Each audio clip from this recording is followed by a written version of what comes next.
So let's start with the Nokar mantra. Om Namo Arihantanam.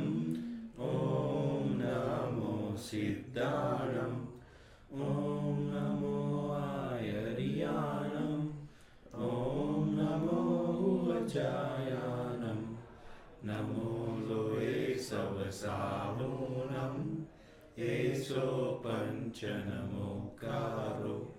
Sava Pavapanasano. Mangalanam cha Savesim. Padamam Havai Mangalam. Padamam Havai Mangalam. Anybody think about the words that time? I did. Yeah, that's good. Anybody find themselves thinking about something else while we were just doing that? I did, but I was able That's to fine. refocus. Oh, that's good. And That happens to first everybody. few one, I'm like, okay, I need to think about the words rather than thinking about other things. So. Right. That's good. So, Jaina is sponsoring an essay competition.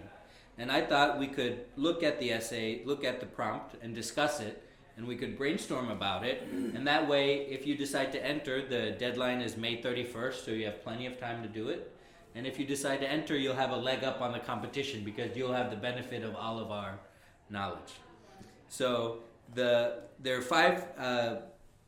five questions or issues that they would like you to respond to, and they're all kind of related to the same thing. They're related to the steps needed by the Jain centers to increase active participations by young Jains born or raised in North America. This is a problem that we see in this center. This center, of course, without Patsala, there would be no Derasur. And so we are overrepresented by school-age children and parents, right? And then seniors as well. So basically, we're missing 20 to 30 unmarried and childless. And sometimes we turn people off too based on the politics and stuff, but there's like nobody here, right? 20 to 30 unmarried and childless, right? So the first is concerns and causes for limited participation by young Jains in Jain centers of America. Any thoughts on that? They are not able to relate to the religion itself is what I feel. I mean, initially it depends whether they've attended Pathshala or not. Right. But then once they are in their 20s, they have other priorities and focus in Right. life. Career being one, and then friends. All that makes it go to the last. So Right. coming to Derasar or even practicing the basic rituals becomes the last priority for them. So you identified two kinds of people, the kinds of people that matriculated through the Patsala system and the kinds of people that don't. Let's talk about the first one. So they've come here and they have gone through all 1 through 12 classes or 1 through 8 or whatever we have, and then they leave for college, or let's say they go to U of H here, but they're not coming back. Let's talk about that group first. So why are they not coming back? They're also making a choice. So earlier when they were in school, it was the parents who used to bring them here. Right. But now that they are independent, Yeah. they exercise their choice and they feel they're really not motivated to come. And Certainly. they don't see any great advantage in being here. Hey, come on in. We're talking about why young people don't participate in the Jain Center. Okay. I have a question on that. So do we think that it's only to 20 to 30, but when they get to 35, and I don't know the answer to this, is the born and raised in those who are born and raised in US, now they have kids, do they come back to Jain Center for their kids? Yes, but we're talking about in between there. Right. Right. But my question is, the reason I'm asking this question is it what percent of the this born and raised generation here that is coming back, is it not just or is it by fact that we know by information that yes, when they have kids they come back, or how many percent of the people come back, or is it just once they leave, once they get into their 20s and they don't come back? So if you want me to put a percentage on it, Yeah. the people that grew up here that come back when they have kids, 20%, Okay. For me, which that's is low. pretty low. And so even if they have kids, a lot of them aren't coming back. Right, I agree. That's what I thought. So it's not. I mean, yes, definitely that's the topic we're talking. But even after that, only 20% is coming back. 80% is not coming back. So something happens when they get into 20s, and 80% of the people choose not to go to Jain Center anymore. Right, and so we were just discussing, well, it's their choice, right? So they're choosing, this is the first time it's their choice, and so why are they not choosing to come back? Okay, one of the reason could be, we are talking about US as a whole, right? Not the Houston Jain Center specifically, correct? Let's talk about Houston. Okay, then my miss. I was about to say in Houston is not everywhere we have Jain Center, because I was Right. in Connecticut and there was no Jain Center nearby. I have to go to New York or New Jersey Right. to attend anything. So okay. Yeah, That's so very yeah, fast. let's talk about Houston. Let's talk about what we can do. My feeling is that the Jain Center is not providing enough value to their life for them when they make their independent decision to come back, or the Jain Center is not communicating the value that they can provide to these people. And both of those things are the fault of the Jain Center. Either you're not providing value to these people's lives, or they don't know that you can provide value to their life. So I think you see it here, like you'll see even with the youth, right? Toddler class, first grade, second grade, all that. That where does that group of, if you do the breakdown, you see a lot more younger kids as when they get older, they drift away. I don't know what happens. Right. So the engagement may be just dropping off. Their mindset may be changing, along with that social pressures of doing other stuff. But then, like you said, once they're in college, there's nothing here to give them to come back here. Like you have a dance class, if a lot of, like before, half the people will do other stuff. There's no reason for them to come, or they drop their kids off and then they go off. They'll come back after class and pick them up. Because there's nothing there here for them to be engaged with, to discuss. If you look at other community centers, if you're wondering, well, how come they aren't growing or they're having, you got to say, well, what are they doing that brings their even the youth? And the only number one that I see is the Baptist. I live close by and I go there a lot. Yeah. And the guy that works with me is like the regional vice president, right? Mm-hmm. So he talks about different things they do in keeping engagement. They have like a lot of people who continue even through high school, college, and they come reoccurring because they have probably things they do Right. to keep them. As over here, once they're in college, there's no class or anyone here to keep an engagement. Right? I don't think so. So, Right. so for instance, last week we had that lady from Clemens here giving presentation on the for the high school onwards, right? The college choices and all. A lot of people were curious about it. Obviously, I'm the high schooler. I have the first child in high school, so I learned a lot that I thought I knew about it, which I didn't. So I think beyond the religious activities, I think if we offer certain things at that age, you need more networking, more career orientation, more your finance, your personal life, right? So if the kids get those type of exposure, or if you know what's upcoming, if I laid out the plan for next 12 months, this is what's going to happen, and you advertise enough to get them engaged, I think it can come, and that would be the first thing to draw it here, not just to practice Jainism, but to stay connected with Jainism. Yeah, absolutely.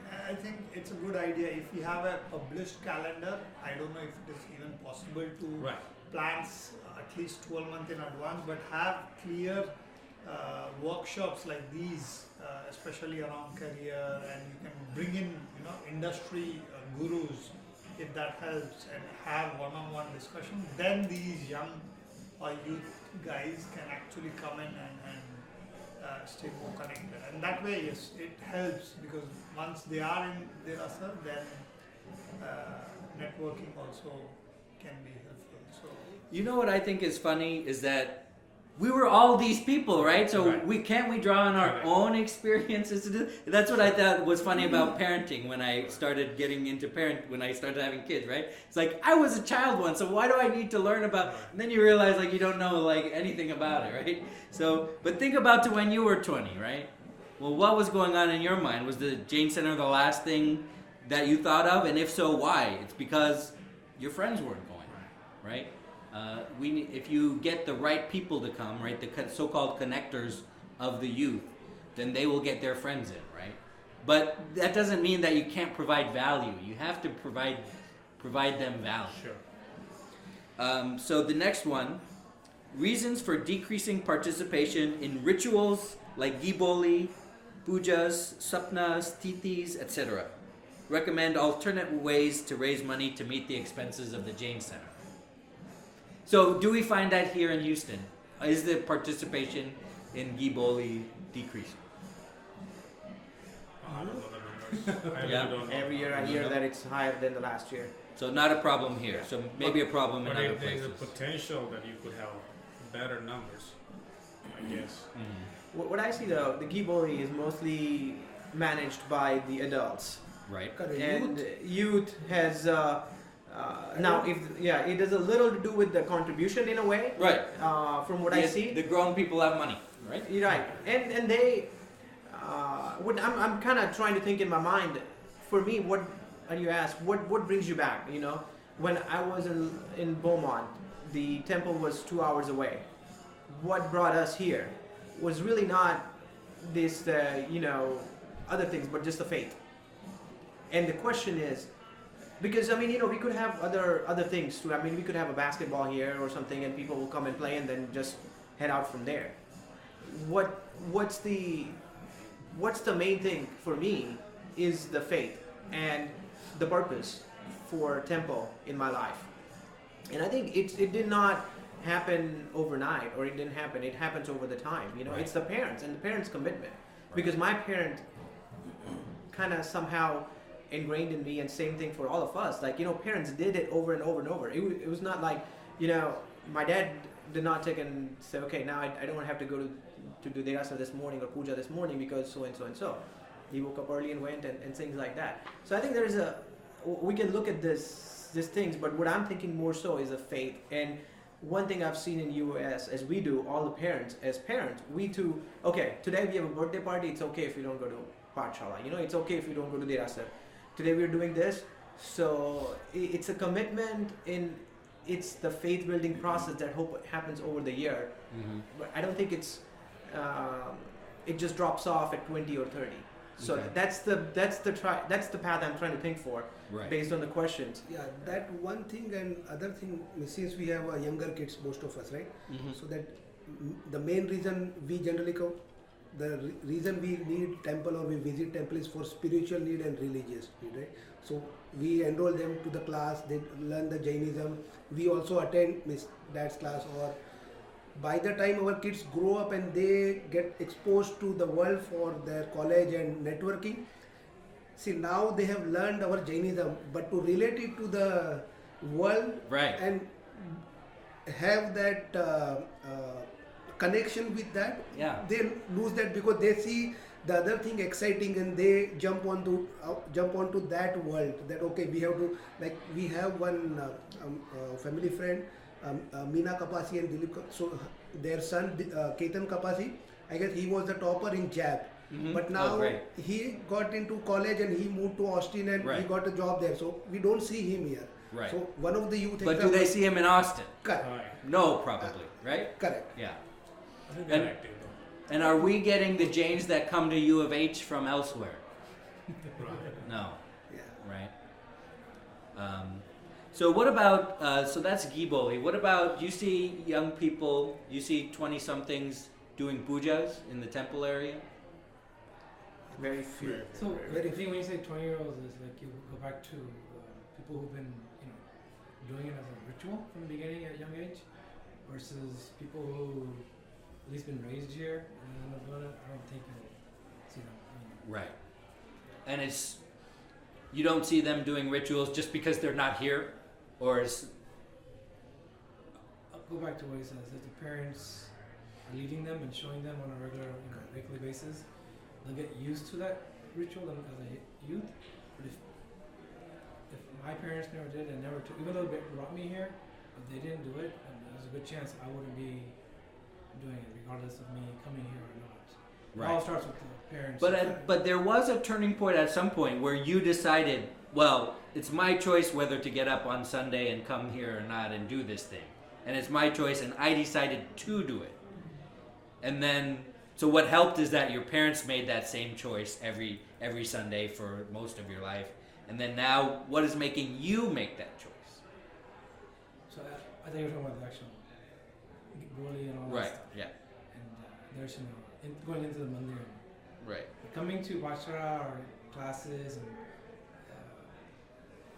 yeah, that's my own desire. Right. At least what I was doing before trying to. But I don't do any. But why is that? I mean, why is the desire? I mean, let's say you have a critical presentation tomorrow morning, and you have a two choice to work on the presentation or come here and do this. Why would you choose this? Coming to here. As myself now or as a 20-year-old? No. Now or 20-year-old. That's fine. Either way, it's. I think the answer should be, at least in my mind, should be similar. To learn, right? It's not too much. It's only an hour. It's not a big deal. And to learn and get as much as you can. My answer is because I contemplated this yesterday, last night, and it's been happening for the last couple of weekends between me and Karika, and we, for me, it's this. I do it because I think it's peaceful, it's stress relief, and actually it gives me more strength to do what I'm supposed to be doing after this. Yeah, definitely. And I think we all need. I've seen some examples where people, and we're talking about Jainism here, but I've seen people following Muslim religion. When I was in Saudi Arabia, 20-year-old had a naukarwali in his hand in his office. They keep it in drawer. They're not ashamed. I mean, I would be ashamed in a way to do this. And I see he has a tough conversation on phone, and the next thing he does, he removes that naukarwali and does it.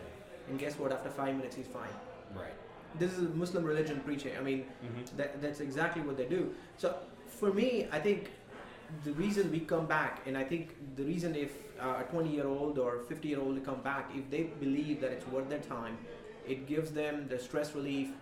If they have an understanding of that the faith and going to a temple will give them strength. And even though it's an investment of 2 hours or 3 hours or however, depending upon how it is, then I think they'll come. For me, that restoring that faith is and having that understanding all along your life that every time you're in struggling, you have a difficult time, your religion and obviously the center itself can help together, like we were talking about in the tough times and things like that. But even though if you just come here, by coming here, the vibes you get, the sense you get, gets you to fight back, I think that brings me back. I think two things.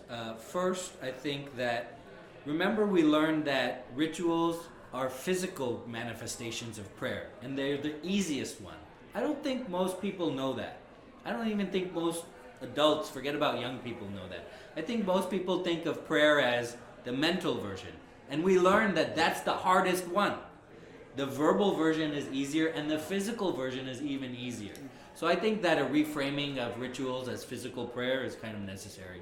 And second, a lot of people, so some derasers have gone to a fixed ghee boli, right? But I don't really understand. I don't really get it. Like I am very grateful to all the people that give money, and I'm very happy if the ghee boli makes them happy. And but for me, I would rather just give the money and feel good knowing that I give the money. I don't know what to do with like the idol, and I take it to my house and I have some ceremony at my house. Like, I don't get it. I don't feel right doing it. I would rather just give the money and feel good doing it. Some derasers have gone to a fixed ghee boli because they don't like the aspect of the competition and the fundraising and things like that, and the kind of getting of the glory of being the auction winner and things like that. But what do you guys think about a maintenance fee to fund the expenses of the deraser? in terms of All members pay a yearly fee to maintain the Deraska. Yeah, I think it's a fair ask. Correct. It should be for example, we just spent $50 the Bhavna fee, right? Mm-hmm. To me, it is very less to maintain such a big infrastructure, and considering we come almost every week, and Right. it should be $50 a month, maybe. I don't know. But Right. something definitely it is required to keep the premise as it should be, and it's a fair ask. So next, what can Jain organizations such as Jaina, YJA, YJP, and youth groups at Jain centers, here we have JFH, do to continue to promote the values of Jainism and Jain philosophy and increase youth participation? It's like in politics also nowadays they say, right, how many, what percentage of youth participate in Right. politics? Because if we just see Indian politics or anywhere, maybe it's Sure. all people Yeah. above 50 or so. This is, The most consistent voters are old people. Correct. Right. So here, please, if you find that answer, maybe we can. I think they've been doing it, right? If you see, maybe a long time ago there was Jaina and just YJP. Now you hear about Jain professionals. I don't know what else you listed, but there's several organizations that have Southwest region camps, regional camps, local state camps Right. within the states and stuff. So I think they've been doing it now. They want more, and then they continue doing those and making sure communicating it out and getting sure there's other centers who are getting engagement. So I personally think they're doing a good job. Okay. Maybe I have a question, Miss. How much Houston Jain Center is connected to rest of the Jain centers in US? What level of interaction is happening, and how much is exposed to the members? Right. Because I understand JAB is happening, so this year it's in California, so only the JAB group will go there. Right. But nearby also we have so many Jain centers, so how much interaction, because definitely many things are happening throughout US for Jain, because there is a big group. There is a jainlibrary.org website, and if you see, I forgot that person's name, so there are many things. Every week there is email that comes out. These are the events lined up. So from Houston, what we are doing to engage into those activities or miss? Because right now all we do is we come here, we attend our classes, Right. any function. See, one thing I would like to say, many things are happening in Houston also, like camps. So to answer for youth, to attract them, many things are happening, but maybe it's not converting into to increase the percentage of their participation. Right. So you guys mentioned that the youth are doing a good job, but those are Patsala kids Correct. that we're getting, right? We're not getting 20 to 30. Correct. We're not getting 20 to 35 unmarried or childless, right? Talked about YJP. Has anyone been to YJP get together? I've been once, and I felt out of place. But it was the first time. It was a younger crowd, is that Yeah. why? Well, okay. Yeah, I completely Where felt were out you? of place. This was probably 10 years ago, Mhm. when I guess I was qualified to go to the YJP, and it was probably after I got into work, so maybe 2013, 2014 time frame. Sorry, 2003, 2004. Sorry, 2003, 2004 time frame. And I think it was completely Hi, come on different. in. It was a restaurant, which was fine. Restaurant was okay, but it's just the communication, and I didn't feel like it. I didn't feel like so that was the first and last time I attended. Last week we discussed, or I don't know if in this forum we discussed, but there is a resort in South America where for professional, it is mainly for professional beyond 35 years of age to relax there. It's like a retirement home, right? So for professional above 35 years, and they go there and just for relaxation, because we have this work and pressure, right? Right. So to his point, like when we go there, like youth, and as you felt, right, maybe we are also disconnected with them now. Yeah, This was. But he was saying he Yeah. was a youth at Yeah. that time. Yeah. Yeah, I was. I mean, I think it's just because of the conversation. I'm still a youth for us. But it was. Yeah. I was qualified. That's where I'll put it at that time. I think part of it is, at least as more and more I think about it, I think as we come here and become why we need to do this, why we do it. I mean, and I think when did it come up that we only spent active. So in 52 weeks, we're only here about 40 weeks, or maybe less. Less. We talked Way about less, it. yeah. Way less. I think 20 or 30 hours. I think we talked about it, right? 30 So hours. in the 30, 30 hours a year that we try to install our kids this, and then when we are home, when we are away from here, depending upon how we act, are we acting the same as Jain? We're following the same principle, or or are we wiping off the message the kids are getting here? Right. And they live in this conflict for 20 years of their life, and then as soon as they get a chance, Yeah. we're going to flip. And so I think it's going back to like years of exposure, years of things, because now I can relive that meeting and say everybody was talking about everything different. I mean, it was like, to me, it's a get together. No different than, I mean, everybody was nice. Right. It's just didn't feel like it was a YJP. It was not, a Jain aspect wasn't evident there. Right. So I think somehow, for me, again, I'm still trying to convince myself, but it's a faith aspect that is instilled in us that brings us back, and maybe somehow it's losing there in them, and they have a choice, and they choose something different. I hope, because I think at some point of time in their life they'll need this values, that religious organization, whether it's Jain, whether it's Swaminarayan, whether it's Muslims, that gives one faith and help them to de-stress. Today we're talking about why we don't see any young people in the Derasar. Pardon me? Today we're talking about why we don't see any young people in the Derasar. 20 to 30-year-olds. They're just gone. And we try to attract them by meeting their needs, whatever those are, if we can identify them correctly. Number 4. How can Jains as an overall community increase participation in humanitarian activities using Jain principles and within Jain Center resources?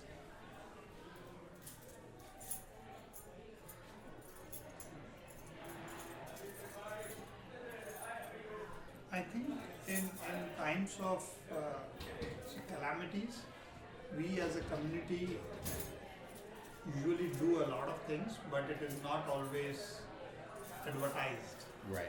I would say, be it, say, in US it is very normal to have so many cyclones or any kind of, say, Harvey or whatever, but I don't know if we are advertising enough or making it big to have an impact and meaningful. It is not getting noticed is all I'm saying. I think we always do monitoring, but I don't think as a man hour, right? Maybe I haven't seen it, but when it comes time to, hey, let's go, if it was for Harvey, instead of giving the money and getting people together and saying this. I'm sure people went off and helped their individual friends and community, but as a Center. like you're saying, it wasn't advertised. People came together and did it. Just like Maybe we're not supposed to. just like for Punjabi people, they have a langar, right? Yeah. So just as a community they go there. It's not few people or just as a community. So in Jain, I believe that's what you are trying to say. Correct. As a son. I think the answer to this question is we need to install one person as a member on the BT or the EC that is in charge of humanitarian activities. And that way that they can, if it's their job, then it's going to happen. So I think that there can be a kind of specific answer for us, because I don't think we have one right now, right? So just a particular director of humanitarian activities, I think that would solve this problem. Today we're talking about why young people don't come to the center, about 20 to 30 unmarried and childless. and what we can do to attract them to the center. Number 5, recommend changes for increasing participation of non-Jain family members and relatives. So this is a little bit different. So how do we increase the participation of non-Jain family members and relatives at the center? If that's something that we want, I guess we can debate that first. Yeah, that's why. My guess is that the reason is to increase the membership in the religion. Because if we show what we can offer to people, to non-Jains, then we might convert some people. No, I don't think the reason is to convert people, No. but just to say we are talking about youth here, right? And generally they flock together. Right. So, for example, you have a friend who is Maheshwari or who believes in Chinya Mission. But if you are able to bring, or if he is convinced to come to Jain Center, then the chances are that you are also coming along. Because if or rather it's the other way around. You go and then you bring him along. That way you get company and that increases the participation within that community.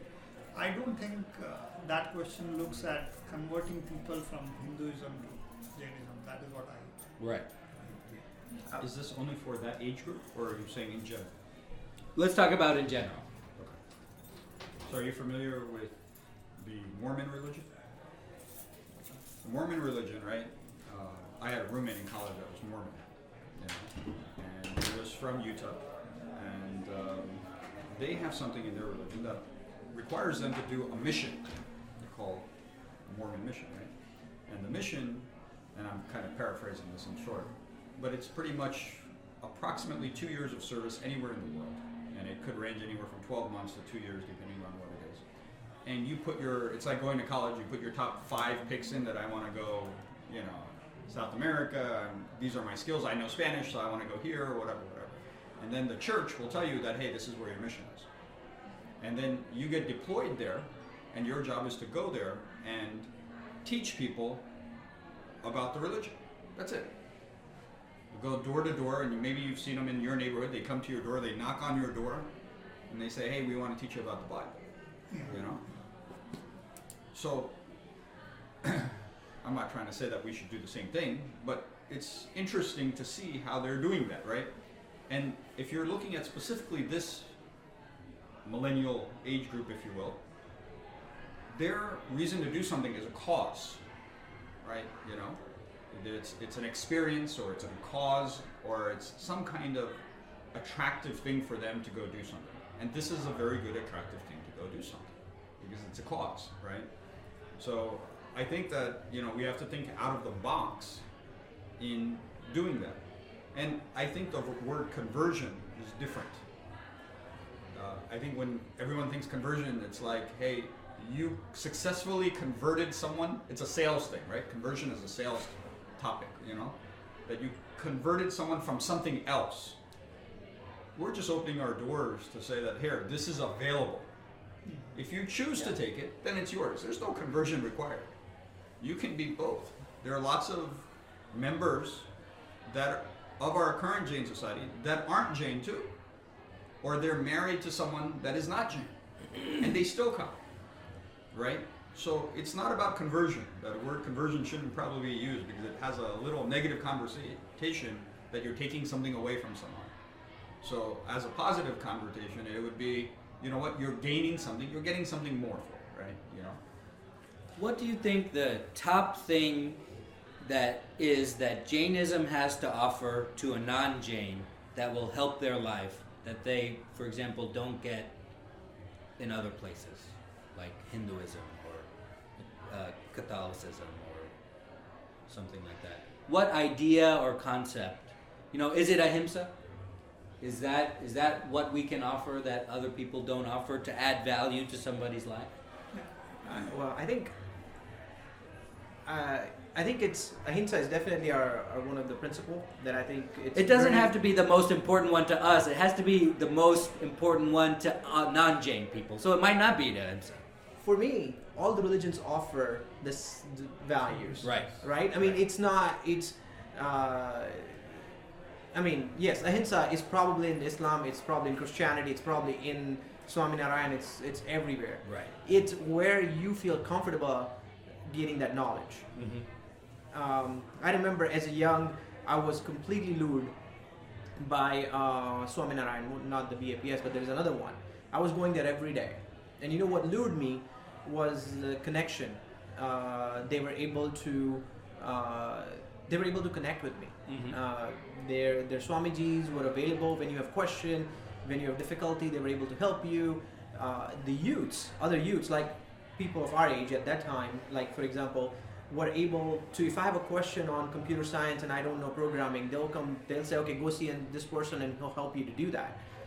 They'll teach me how to concentrate in the exams and things like that. I think those were the values that, and I also say, you know, Jainism by religion offers the same thing, but I did not have that connection where I lived. So what With you're that talking kind about is a practical Yes. point, not a religious point. Yeah, but Right? Like they had infrastructure that allowed you to connect because they had the support systems, right? To go do that, right? Now it could have been BAPS or you know Swaminarayan or any other religion at that point in time, right? But there's no I think his question is what principle part or what religious part, right? Like. But it wasn't separate. If we had our own What can we Shayana, sell? If we had a if we had our 30-second own elevator Shayana, is that the pitch, selling point? You know, Jain Shayana, is that the selling point, right? Or if we had our own cafe, is that the selling point? Or if we had our Jain school where you can have kindergarten and first grade, is that the selling point? Like, but those are all practical things. But yes, but what I experienced, Right? there was Am I asking your question properly? Or No, am I think it's both. Is it something Yeah. practical that is our main selling point, or is it something, you know, is it a principle? What is our main selling point to non-Jains? my outcome, what my understanding was that these practical things were peripheral to get me to the core. Right. Which is still the same for all the religions. You know, you have to pray, you have to do things, and you follow the principle of ahimsa or you know, whichever it is. It's kind of defined in that religion. But at the end of the day, I feel like religion or any place like this gives you peace and try to take you to the next level. And all these, like, you know, they play cricket and things like that. They were able to connect through cricket, but then eventually you go to the temple. It was not just limited to cricket or, you know, connecting to this, you know, experts of their, and they're like, okay, now you've done that, you experience it, and then somebody said moving in the flock, and then you move in the flock, and then you go to their sabha every week, and then you know, their Swami come to your house, and now you are even closer to that, and so the practical thing helps, but eventually I think they take you to the core, wherever it is. I think the challenge that we have is that we don't have a guidance or a priest or someone physical that someone can go to. That connection, we can only build because we're friends, right? That's a different connection than when you need some type of, I wouldn't even say mental help, but some Spiritual guidance. Spiritual guidance. Right. That you want to talk to someone, right? And maybe we can talk to each other and have this type of discussion. But it's a different when it's coming from a different level, right? You know, and someone's telling you that, hey, this is why and this is how, and they know you. I think I relate this to, and really good spiritual leaders, they remember who you are, your name, like conversations, things like that. I mean, they have phenomenal memory of that whole process because they're helping you through it. And that would help us, like, you know, I keep saying it, like, I wouldn't even say marriage counseling, but like before marriage, like many churches require you to bring your spouse there, and they have a course where you have to take, saying that, okay, well, you know, who's going to do what? Who's going to write the checks tomorrow? Who's going to do the finance stuff? Who's going to do this? Have you guys talked about this? Have you thought about this? I mean, these are all conversations that we had after marriage, right? I mean, it's a practical thing, right? But it's a support service, going back to what Mira was saying, right? And it's an added value because now my kids, our kids, right? They'll have that support network, you know? And they do it in groups sometimes. So they have some part that's in group. So it's like, hey, all of us are getting married. This is what's happening, you know? And everyone's in that hype of that. But it's also the practicality of, hey, what does this mean? What does this commitment mean? And we can't do that. We're gonna need someone to come and help us do that, you know? And I think that small issue for us is a bigger issue, because nowadays people want to WhatsApp with someone or chat with someone, or they want a quick response. Mm-hmm. And I'm not sure if we're able to give a quick, proper response in a timely manner. So, you know, I think that we should probably look at that before we go out and tell someone that, hey, you should go to our temple and do this, you know? So I think three things. First is that we were talking about last time, what can we do to attract a sadhu and sadhvi here to the temple, because it's easier when you just know a guy that you can ask the questions to. And second, I think that what you guys were describing was a feeling of belonging, which is an extremely powerful feeling that if you can give somebody, they will come back over and over again. If you can make somebody feel like they belong somewhere, and this is like, you know, it's something deep within you that you will return to again and again if you can make somebody feel like they belong somewhere. And marketing people know this all the time, right? And so Do you teach people belonging? no, you give people a feeling, you elicit feelings from them. And the third thing is, what I think we can offer that's uniquely Jain, that we can export around the country, that will help young people, is a Jain meditation. And I think that if Jaina can create a curriculum of Jain meditation, that can help young people take control of their time against social media. Because what young people are pitted against, they have no allies. They're pitted against these companies that spend billions of dollars and millions of man hours to get them to engage on their phone to their detriment, right? And it's not like they have a choice, as we discussed, because the contact list is the modern Rolodex. And as we discussed before, if you're not on these platforms, you don't exist in some circles. And they have no choice. If they dare to complain, right, then if they dare to complain to the Congress people are bought and paid for by tech, okay? If they dare to complain to somebody else, you know, they talk about, oh, that's a nice problem to have or whatever. But if we export a meditation that says, it is a sin to waste your time, these are the things you can think about to take control of your life. And if we somehow create a curriculum and we call it a Jain meditation, I think that would be the best thing that we could do to offer to young people and to everybody's life around the country.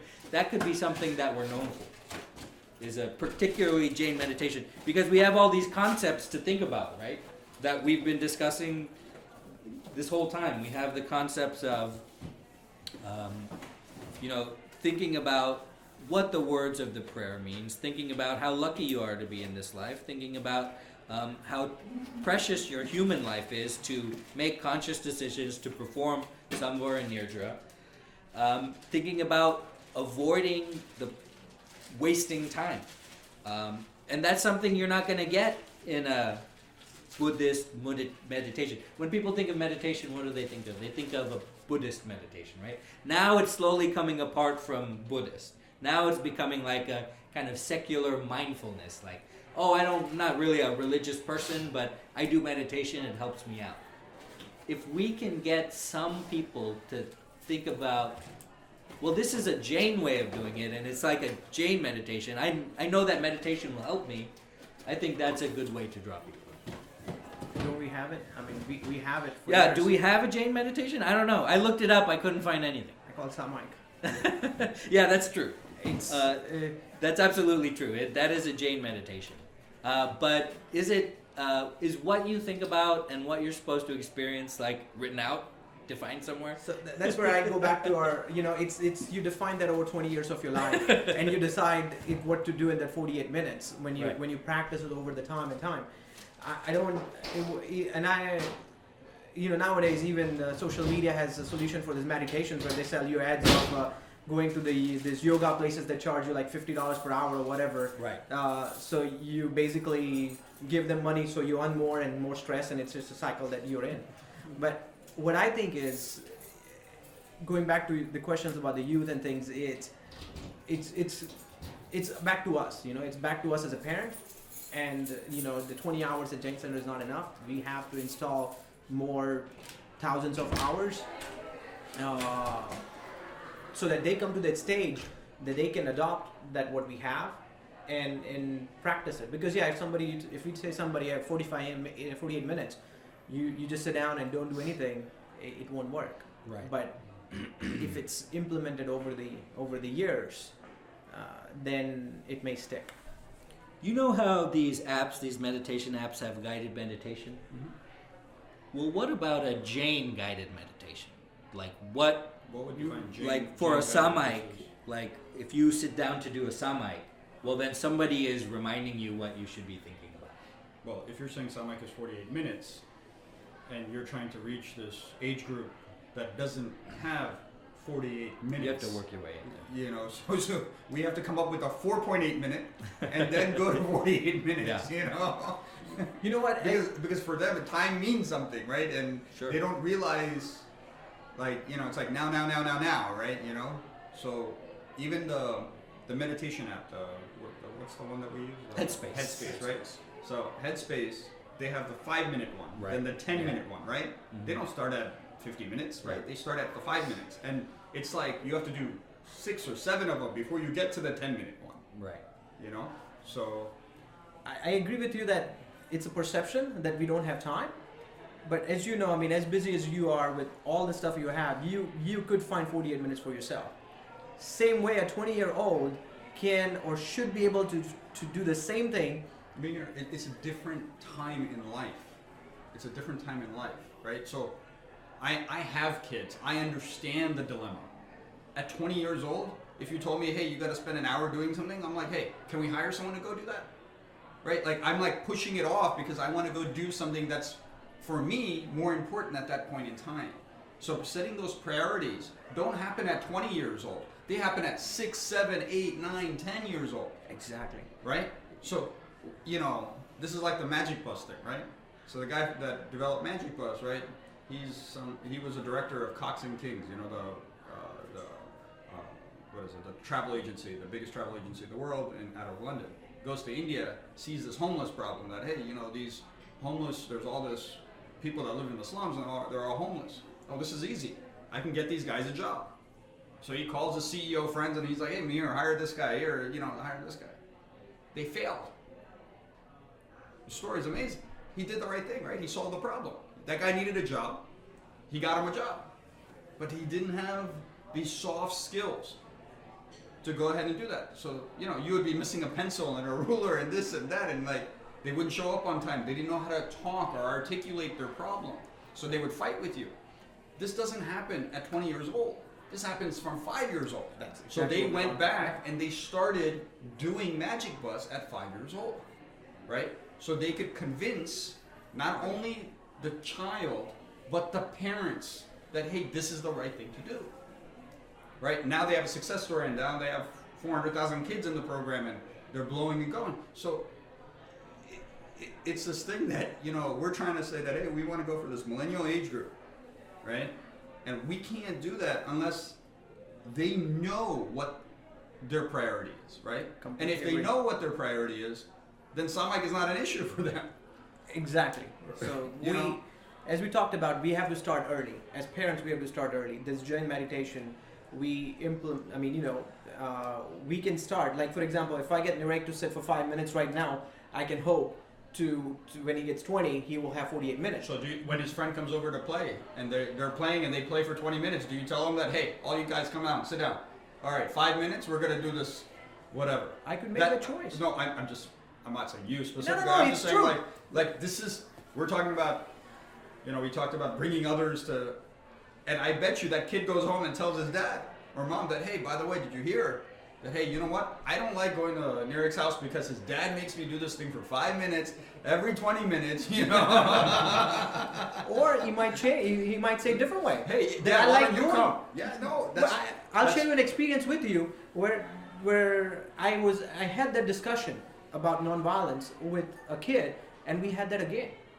Literally, it was in a carnival, a guy comes down and sits down next to me and talks about somebody at his school and they're a fight.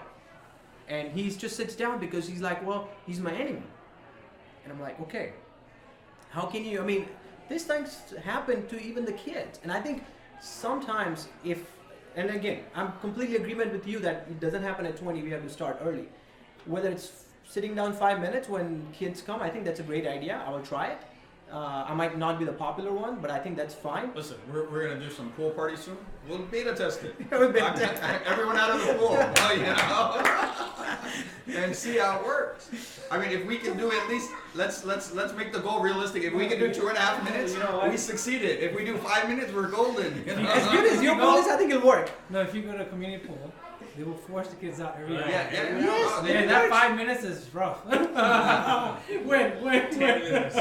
Well, it's not rough if you make them meditate. See, you're doing the wrong thing, you know.